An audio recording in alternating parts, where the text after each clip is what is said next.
Hello, everybody. Welcome into a new episode of Prep Rally, a high school sports podcast and webcast brought to you by the Daily Journal and djournal.com. I'm your host, Brad Locke, joined by Blake Morgan. Blake, how are you doing? Doing well today. And Gene Phelps, how are you? If you can hear me, if my mic's on, I'm doing great. Yeah, we're trying 3 mics this time. Maybe it'll work. We've had issues with that in the past.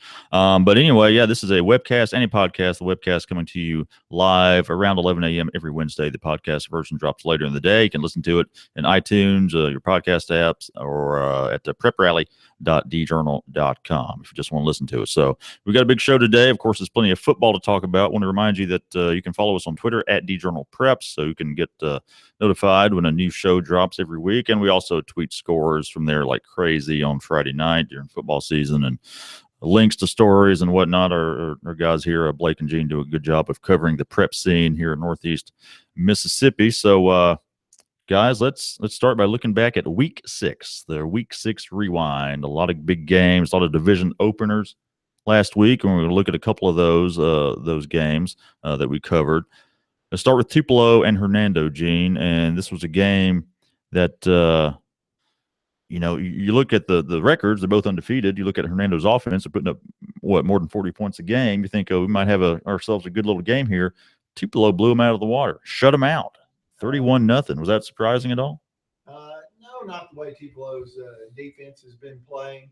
And nothing against Hernando. I was looking at the Hernando schedule, and they had played some weaker Memphis schools and ran up some of those points. Yeah. That the quarterback was really talented. He was slippery. He was hard to contain for Tupelo at times, and I guess that is not working. Well, hold on. Chris Kiefer is messaging me, Okay. and anyway, sorry, people. We're trying to figure out our mic situation here. Yeah. Keep going. Again, I was saying just real quick. Wasn't a surprise with the way Tupelo's defense has played this season. Sure. They're really playing well, and they're getting a little better every week. And they just took a lot of things away that Hernando tried to do. I had heard Hernando was going to pass the ball a lot more, but they didn't really throw that much. They just never really got anything going. And offensively, Tupelo does a really good job of taking what the defense gives them, looking at the film, scouting opponents.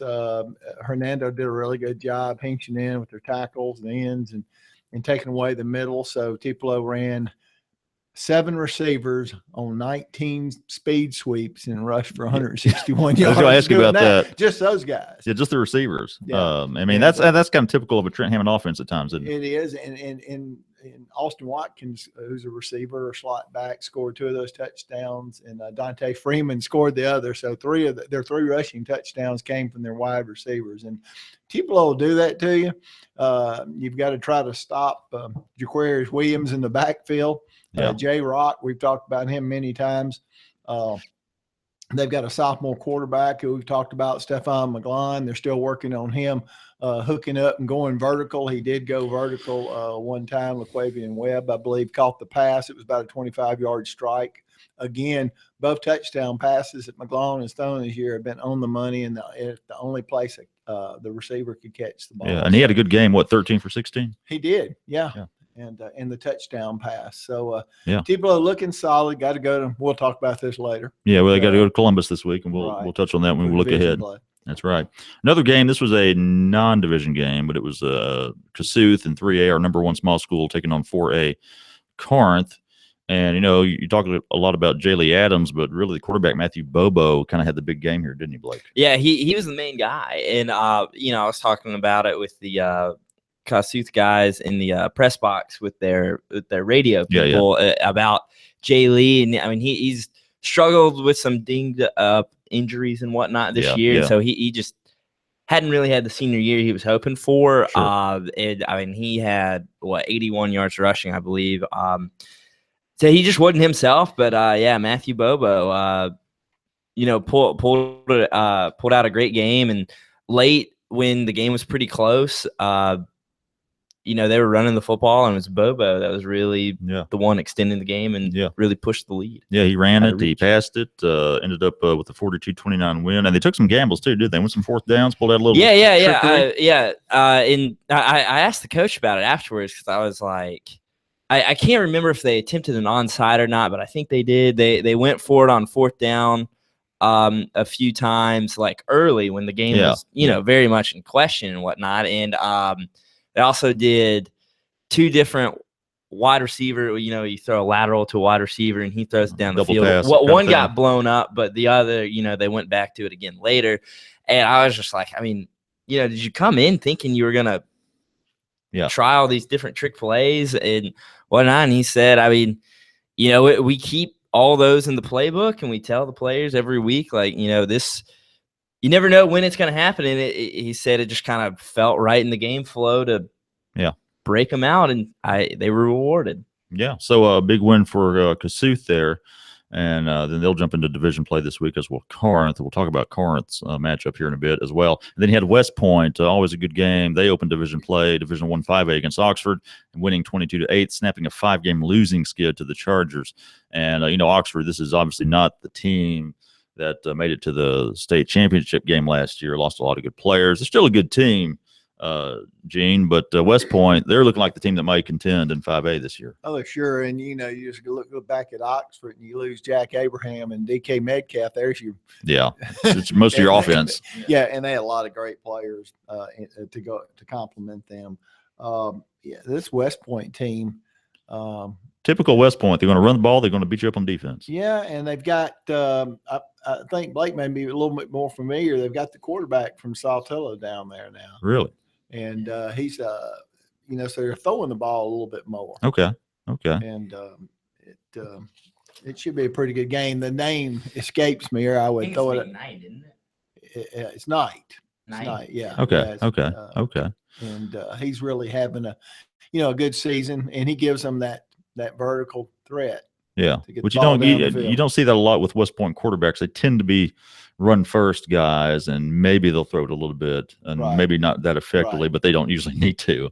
So yeah, West Point looks really good there in 5A. Some other notable results from this past weekend: Pontotoc defeating Ripley to stay undefeated, 49-20. Itawamba AHS stays undefeated, defeating Kosciuszko 34-14. New Albany in a shootout with North Pontotoc, guys, 59-49. The final. Jordan Lipsey had 300 yards rushing and 4 touchdowns. It's pretty good.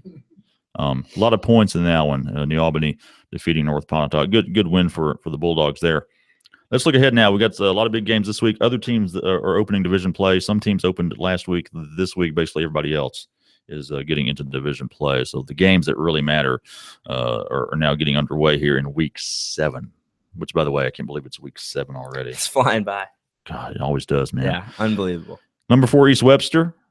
This is our number 4 small school. This should be a good one, taking on number 2 Calhoun City and their 4-2A opener for both teams, Division 4 2A. In fact, we had a story today on East Webster. At a story today, and I'm gonna have a preview of this game coming out on Friday, right? As well. East Webster playing really well. I mean, 5-1, and that's with their quarterback coming into the year. Brand got hurt, and, you know, so they had to move a wide receiver name. I have it somewhere on here. Miller Hancock. Yeah. You know, the coach Doug Wilson was telling me that he's our most athletic player, but we've just had to move him to quarterback. And East Webster's usually been a much like West Point, you know, run the ball and you know, wear you down. But coming into the year, they thought they would really be kind of throwing the football a lot with Brand. But with the injury, he broke his collarbone against Houston earlier in the year. And, you know, so they've had to move Hancock to quarterback. And so now they're back to the running the football and whatnot. And, you know, even being 5-1, Wilson said, you know, there's a lot of room to improve. You can tell he's happy with the record, but knows that this team has a long way to go. Yeah, but they are certainly a contender in 2A. Of course, they had to get a new quarterback this year because one of Doug's sons, Jack Wilson, graduated. He was a good quarterback for them last year. Does have another son still on the team, making a difference on defense. Luke Wilson, not the actor. The not the actor. The football player. So their defense is making an impact, aren't they? Yeah, absolutely. And Luke, he led the team with tackles last year. He's second this year in tackles at the linebacker position.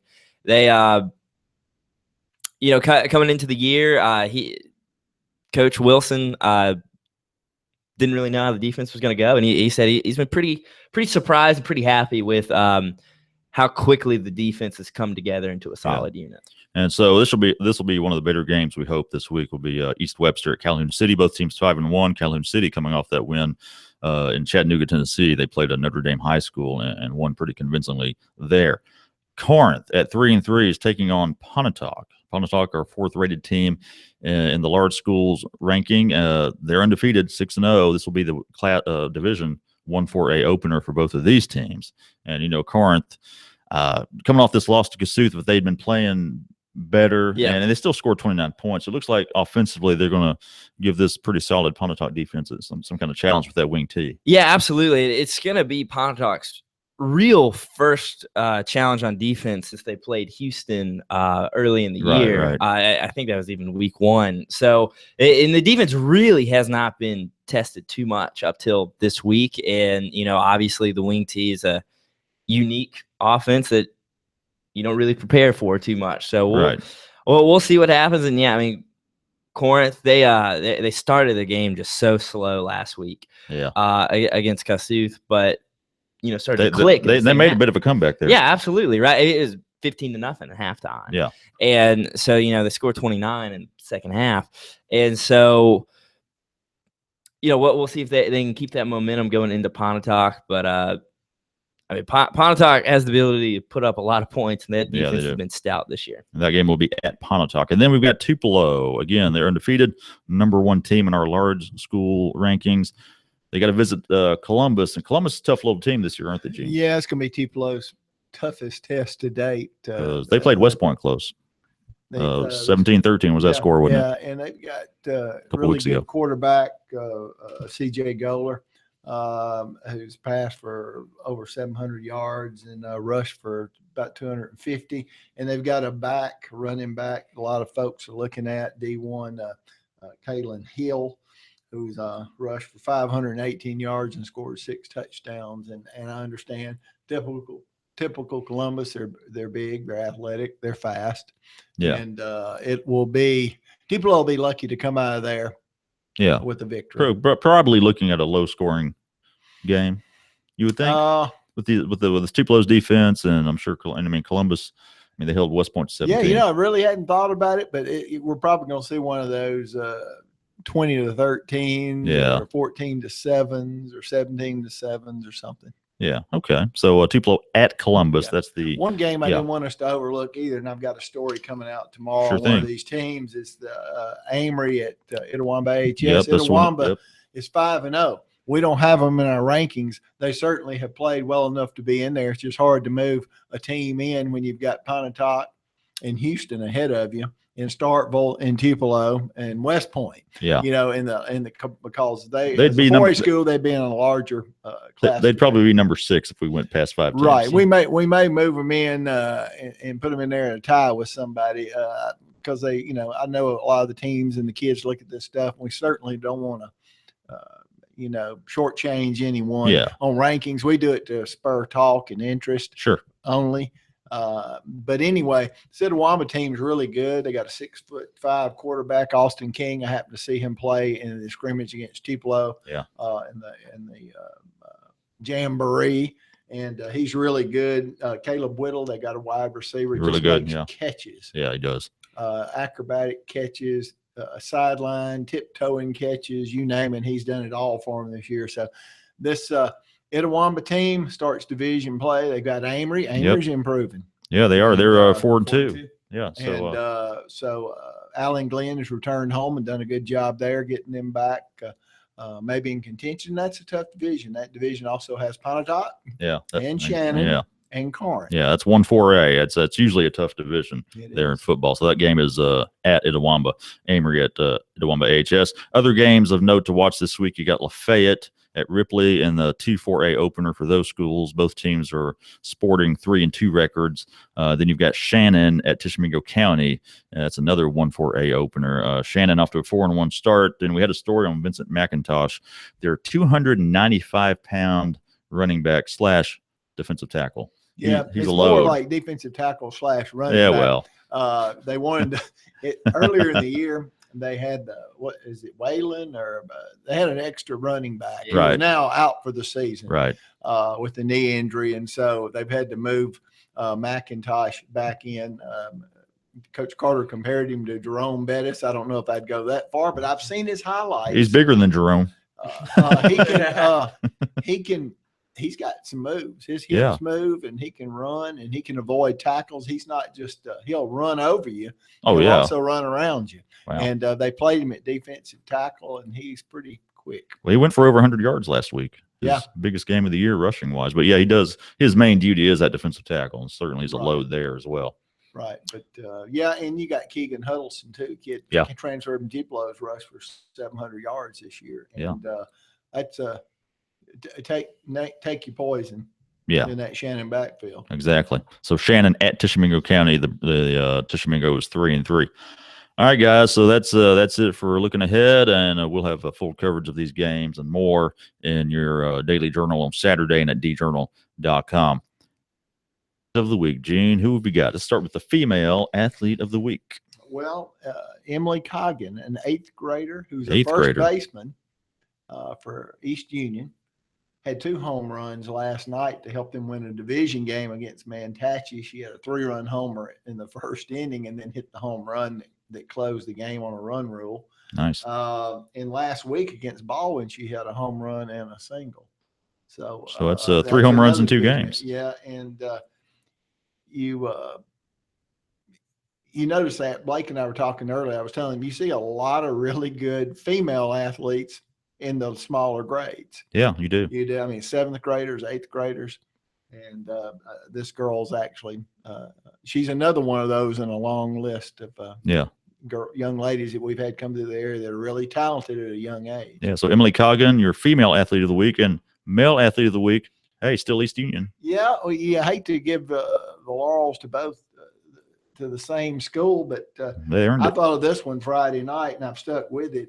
Joel Wilkinson, the sophomore running back. I mean, my goodness, 343 yards rushing, 5 touchdowns. That's tough to beat. U site, you can say, well, they were playing U site. Well, I couldn't rush for that against no site. If there was nobody out there tackling, I'd probably fall a couple of times. So, and he's had a really good year. Oh, fantastic year. In fact, we wrote about him earlier this week. He's got 1,600 yards, 16 touchdowns, something like that.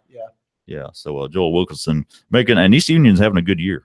They are. And when your team's having a good year and you're having a good year, you get a little link. There you go. So congrats to Emily Coggin and Joel Wilkinson, both of East Union, our athletes of the week. We do that every week, recognizing the exploits of high school athletes on the playing fields. And that's it for Prep Rally today. Again, it's a webcast and it's a podcast. Webcast comes to you every Wednesday around 11 a.m. The podcast version drops later in the day. You can find it in iTunes, your podcast apps, or at preprally.djournal.com. I want to remind you of a couple of other podcasts we have here. Another sports podcast we have is Double Coverage with Ole Miss reporter Parrish Alford and MSU reporter Logan Lowry. Every Thursday, a new episode drops in iTunes, your podcast apps, or doublecoverage.djournal.com. And, of course, The Memo with myself and W. Derek Russell every Monday, Wednesday, and Thursday. Today's episode will drop later on this afternoon. You can Lauren Wood co-hosting in place of Derek, who's busy. But find that in iTunes, your podcast apps, or at thememo.djournal.com. Follow us on Twitter at djournalpreps, and follow the Daily Journal on Twitter at djournalnow. We'll have all your updates on high school sports and more right there. So, guys, good show. Thank you. Appreciate your time. Go write some more about football. All right. That's it for today. We'll be back next week here on Prep Rally. Thanks for joining us.